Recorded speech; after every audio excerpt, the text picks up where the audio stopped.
Functional medicine is in fact science-based. It's not just holistic healing, different supplements and different formulas that we consider to be true and pure.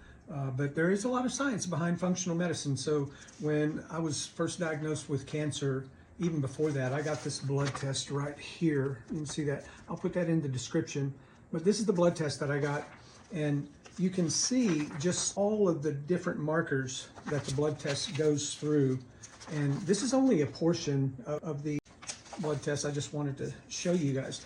Here's an interesting one right here, this page right here. It will actually tell you what chemotherapy works on your type of cancer and what does not. This does not work on the type of cancer that I had. So it just goes through breaking down all of the markers in your blood, and it's very detailed. And I recommend anyone that wants to get healthy, try to treat your cancer, different things. I'm no doctor. I'm just telling you my experience and how I did it. I saw both an oncologist as well as functional medicine doctor, but this is just the blood test that was done. And I can tell you that it's obviously something made a difference, whether it was all chemo or a little bit of chemo and partial for the functional medicine, or more of the functional medicine that did its work, or maybe a combination of the two. Who knows? I am no doctor. But a lot of work, a lot of time has went into this. And then of course, just a lot of good days and a lot of bad days. And there's a whole bunch more. And here's another one. You guys aren't going to be able to read it. And I don't know if I want to scan it and put this online, but this is very detailed. And so once you get the blood test back, your functional medicine doctor will sit down with you and go through every one of these things and just tell you what you need, what you don't need. They'll highlight some things and tell you what works, tell you what doesn't work.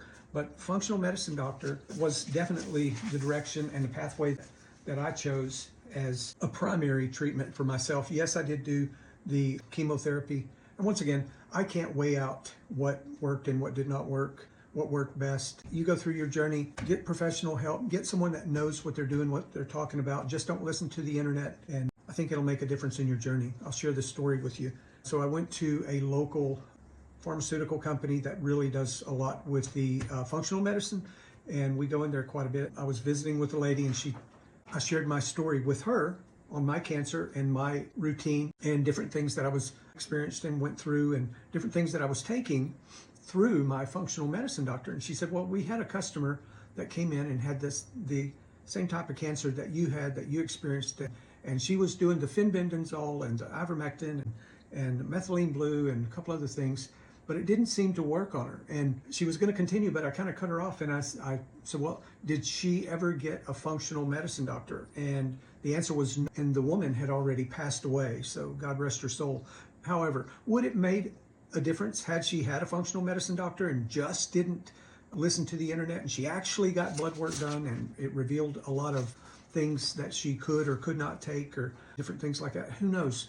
I'm not second guessing it, but all I know, we're not doctors, and we need to rely on the people that are way smarter than we are for our health and just getting well, getting through the diseases or whatever it is that you're going through with your body, with your health. As always, be blessed. We'll see you soon.